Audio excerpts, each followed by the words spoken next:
नमस्ते दोस्तों, हमारे स्पेशल सेशन HCSPT एक्सक्लूसिव में आज हम बात करेंगे इंडियन पॉलिटी की। इंडियन पॉलिटी में आज हम बात करेंगे फंडामेंटल राइट्स की, यानी मूल अधिकारों की। टॉपिक स्टार्ट करने से पहले हम आपको बता दें, अब HCS के मात्र 50 दिन बचे हैं, इसलिए आप जी जान से मेहनत करना स्टार्ट कर दीजिए और अपॉर्चुनिटी को ग्रैब करने की कोशिश कीजिए। हम आपको बता दें, कोई भी कोचिंग संस्थान आपकी सिर्फ सफलता में मदद कर सकता है, बाकी मेहनत स्टूडेंट को करनी पड़ेगी। कोई भी कोचिंग संस्थान क्या कर सकता है? कोचिंग संस्थान आपका सिलेबस कंप्लीट कर सकता है, आपको प्रीवियस ईयर क्वेश्चन करा सकता है और उनसे रिलेटेड क्वेश्चन करा सकता है। उन सभी चीज़ों को एग्जाम हॉल तक कौन लेके जाएगा? स्टूडेंट। और स्टूडेंट कैसे लेके जाएगा? मेहनत से, प्रैक्टिस से। इसलिए टाइम कम बचा है, इसलिए आप मेहनत और प्रैक्टिस करना स्टार्ट कर दीजिए। लेकिन टाइम इतना भी कम नहीं बचा है कि अभी आप कर नहीं सकते हो, आप कर सकते हो। इसलिए बिना घबराए, बिना डरे आप मेहनत स्टार्ट कर दीजिए। और स्टार्ट करते इसी के साथ आज का सेशन में हमारा ये लेक्चर 16 है। इससे पहले हम 15 लेक्चर ले चुके हैं, जिससे हमने आपको बताया राज्य लोक सेवा आयोग के बारे में, गवर्नर के बारे में, भारतीय न्यायिक प्रणाली के बारे में, चीफ मिनिस्टर के बारे में, पंचायती राज के बारे में, संविधान सभा के बारे में, जो कि आप हमारे playlist HCSPT exclusive Indian polity में जाके देख सकते हो। आज हम बात करेंगे फंडामेंटल राइट्स की। आज हमारे इसमें 2 लेक्चर आएंगे। पहले में हम आपको बताएंगे फंडामेंटल राइट्स के बारे में, अगले में हम आपको कराएंगे इनसे related practice question. Fundamental rights exam point of से इंपॉर्टेंट है। चलो स्टार्ट करते हैं आज का सेशन। हम आपको बता दें, संविधान के भाग 3 में अनुच्छेद 12 से 35 तक मूल अधिकारों का विवरण है।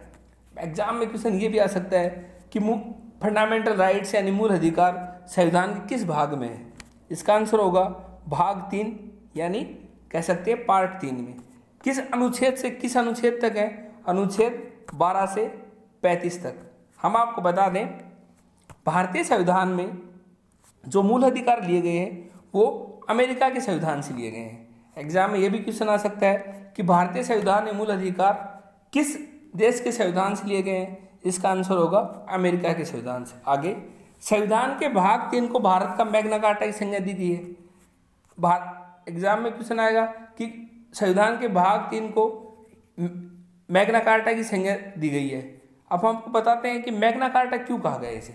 एक्चुअली मैग्ना कार्टा इंग्लैंड का एक कानूनी परिपत्र था, जो कि सन 1214 में राजा जॉन द्वारा जारी किया गया था। और उस मैग्ना कार्टा परिपत्र में इंग्लैंड के लोगों को बहुत ज़्यादा अधिकार दिए गए थे। तभी से जब भी कहीं भी ऐसा कोई अधिकार या दिए जाते हैं तो उनको मैग्ना कार्टा कह देते हैं। इसलिए हमारे मूल अधिकारों द्वारा भी हमारे देश के नागरिकों को अधिकार दिए गए थे, इसलिए इन्हें भी भारत का मैग्ना कार्टा की संज्ञा दी जाती है। हम आपको बता दें, मूल रूप से संविधान में 7 मूल अधिकार थे, लेकिन एक मूल अधिकार, संपत्ति का अधिकार, 44वें संविधान संशोधन द्वारा हटा दिया गया और उसे अनुच्छेद 300 क में जोड़ दिया गया, जो कि अब एक कानूनी अधिकार बन गया है। एग्जाम में ये भी क्वेश्चन आता है कि अब संपत्ति का अधिकार क्या है, तो इसका आंसर होगा कानूनी अधिकार। वहीं हमने आपको बताया कि संविधान में अनुच्छेद 12 से 35 तक है मूल अधिकार। सबसे पहले हम आपको बताते हैं क्या कहता है आर्टिकल 12, यानी कि अनुच्छेद 12। अनुच्छेद 12 सिर्फ ये कहता है, इसमें कहा गया है कि राज्य शब्द का प्रयोग, जो राज्य शब्द संविधान में हर जगह राज्य शब्द का यूज होता है, तो अनुच्छेद 12 में बताया गया कि राज्य किसे कह रहा है। संविधान राज्य कह रहा है कार्यकारी एवं विधायी अंगों में संघीय सरकार के क्रियान्वयन करने वाली सरकार, भारत की संसद, राज्य सरकार के विधायी अंगों को प्रभावी करने वाली सरकार और राज्य विधानमंडल, सभी स्थानीय निकाय अर्थात नगर पालिका, पंचायत, जिला, बोर्ड, सुधार, न्यास आदि अन्य सभी निकाय अर्थात वैधानिक और गैर संवैधानिक प्राधिकरण जैसे LIC, ONGC, सेल आदि, इन सभी को संविधान राज्य कहता है। इसके बाद बात करते हैं हम आर्टिकल 13 की, यानी कि अनुच्छेद 13 की। अनुच्छेद 13 ये कहता है कि अब भारत का संविधान बन गया है और वो कानून जो संविधान का उल्लंघन करेगा वो अब खत्म हो जाएगा, यानी कि वो शून्य, यानी कि वो वॉइड हो जाएगा। और वो वॉइड कैसे होगा, उसकी ताकत दी गई है सुप्रीम कोर्ट को आर्टिकल 32 से और हाई कोर्ट को दी गई आर्टिकल 226 से। अब स्टार्ट करते हैं हम विस्तार से। हम आपको बता दें, मौलिक अधिकार भारत के संविधान के भाग 3 में भारत के नागरिकों को कुछ बुनियादी अधिकार की गारंटी देता है। संविधान के भाग 3 कुछ अधिकार की गारंटी देता है भारत के लोगों को, उन्हें हम मौलिक अधिकार कहते हैं या मौलिक अधिकारों के रूप में जाना जाता है, जो संविधान के प्रावधानों के अधीन है और न्यायोचित है। न्यायोचित मानी ये होता है कि ये इनको लेकर व्यक्ति अदालत में जाने की अनुमति है। जब भी इनका उल्लंघन होता है तो वो व्यक्ति जिनको ये अधिकार नहीं मिलते वो अदालत में जाके अपील कर सकता है, इसलिए इन्हें न्यायोचित कहा जाता है। आगे, मौलिक अधिकारों को 6 भागों में विभाजित किया गया है। हमने बताया था मूल रूप से 7 मौलिक अधिकार थे, लेकिन अभी 6 मौलिक अधिकार हैं। एक मौलिक अधिकार संपत्ति का अधिकार 44वें संविधान संशोधन द्वारा हटा दिया गया है, जो कि अब आर्टिकल 300 में है और जो कि एक अब कानूनी अधिकार है। अभी बता रहा है कि वो 6 अधिकार कौन से हैं। समानता का अधिकार, स्वतंत्रता का अधिकार, शोषण के खिलाफ अधिकार, धार्मिक स्वतंत्रता का अधिकार, सांस्कृतिक और शैक्षिक अधिकार और संवैधानिक उपचारों का अधिकार शामिल है। अब सबसे पहले हम बात करेंगे समानता का अधिकार, यानी जो कि आर्टिकल 14 यानी कि अनुच्छेद 14 से अनुच्छेद 18 तक बताए गए हैं समानता का अधिकारों के बारे में। सबसे पहले बात करेंगे हम आर्टिकल 14 की, जिसमें बताया गया है समानता के अधिकार के बारे में। समानता के विचार का प्रतिनिधित्व करता है, जिसमें यह उल्लेख किया गया है कि कोई भी राज्य भारत की सीमाओं के अंदर सभी व्यक्तियों को कानून का समान संरक्षण प्रदान करेगा, यानी कानून सभी के लिए बराबर होगा, जिसे हम कह सकते हैं इक्वलिटी बिफोर लॉ, यानी कानून के समकक्ष सब बराबर होंगे, चाहे वो धनी हो या गरीब हो या विदेशी हो। यह आर्टिकल 14 फॉरनर को मिलता है। ये भी एग्जाम में क्वेश्चन आता है कि कौन सा आर्टिकल का फॉरनर भी मतलब विदेशी भी यूज कर सकते हैं, वो आर्टिकल 14 है।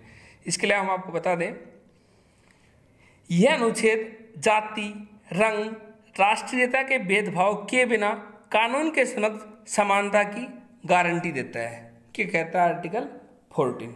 अब हम बात करते हैं आर्टिकल 15 की।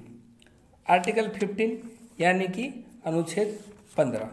अनुच्छेद 15 कहता है केवल धर्म, मूल वंश, जाति, लिंग, जन्म, स्थान के आधार पर भेदभाव पर रोक लगाता है।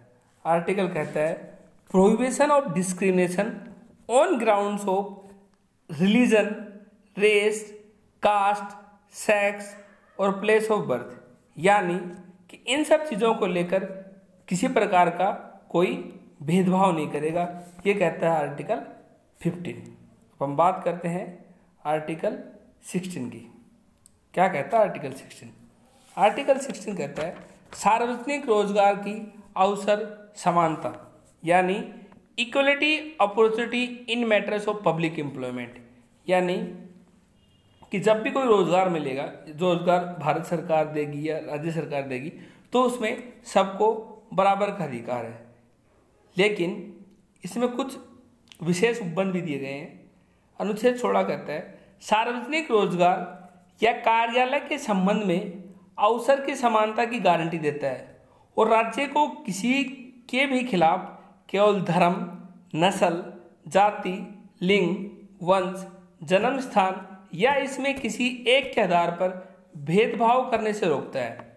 ये राज्य या केंद्र शासित प्रदेशों में रोजगार या नियुक्ति के लिए उस राज्य या केंद्र शासित प्रदेशों के भीतर एक निवास के रूप में किसी भी आवश्यकता के लिए संसद को एक कानून बनाने की भी शक्ति प्रदान करता है।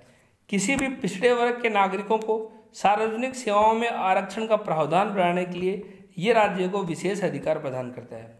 हम आपको बता दें आर्टिकल 16 ये कहता है कि किसी के भी साथ धर्म, नस्ल, जाति, लिंग के आधार पर तो कोई भेदभाव नहीं होगा, लेकिन अगर स्टेट को कोई लगता है कि कोई पर्टिकुलर तबका पिछड़ा वर्ग है, यानी कि उनको विकास नहीं हो रहा, तो उनके लिए वो अलग से प्रावधान बना सकता है जिसके तहत हमें जिसके तहत आज आरक्षण मिला हुआ है। ये कहता है आर्टिकल 16। आगे आर्टिकल 17। आर्टिकल 17 कहता है एस प्रथा को समाप्त करना, यानी अबोलिशन ऑफ अनटचेबिलिटी। इससे उत्पन्न होने वाली किसी भी प्रथा पर रोक लगाता है। एस प्रथा एक सामाजिक प्रथा या व्यवहार को दर्शाती है जिसमें कुछ दलित वर्गों को उनके जन्म से ही हे की दृष्टि से देखा जाता है और उनके खिलाफ जिंदगी के स्तर पर भेदभाव किया जाता है। इसलिए आर्टिकल 17 अनुच्छेद 17 कहता है अबोलिशन ऑफ अनटचेबिलिटी की बात करता है। वही आर्टिकल 18। आर्टिकल 18 बात करता है अबोलिशन ऑफ टाइटल। जैसे कि अंग्रेजों के टाइम में जो टाइटल दिए जाते थे, जमींदार आदि, वो टाइटल अब नहीं दिए जाएंगे किसी को भी भारत के अंदर। ये कहता है आर्टिकल 18। जैसे कि राज्य को किसी को भी कोई पदवी देने से रोकता है आर्टिकल 18, तथा कोई भी भारतीय नागरिक किसी विदेशी राज्य से कोई पदवी स्वीकार नहीं कर सकता। कोई भी भारतीय नागरिक किसी विदेशी राज्य से भी, यानी किसी विदेशी देश से भी कोई पदवी नहीं ले सकता, न अपने देश में कोई दे सकता उसे। हालांकि सैन्य व शैक्षणिक विशेषता को इसे बाहर रखा गया है। इसके अलावा जो शैक्षणिक विशेषता जैसे डॉक्टर की पदवी देते हैं आदि, वो ले सकता है, बाकी इसके अलावा कोई पदवी नहीं लेता। ये कहता है आर्टिकल 18। एग्जाम में क्वेश्चन ऐसे आते हैं, एक साइड आपको दे देंगे आर्टिकल 17, आर्टिकल 18 किससे रिलेटेड है, तो आपको बताना पड़े, मैच द फॉलोइंग आ जाएंगे, तो आपको बताना पड़ेगा आर्टिकल 17 है अबोलिशन ऑफ अनटचेबिलिटी से, आर्टिकल 18 है अबोलिशन ऑफ टाइटल से। इसलिए ये सभी आर्टिकल आप रिवाइज कर लेना, एग्जाम पॉइंट से इंपॉर्टेंट है। अब हम बात करते हैं स्वतंत्रता के अधिकार की, जो कि बात की गई है अनुच्छेद 19 से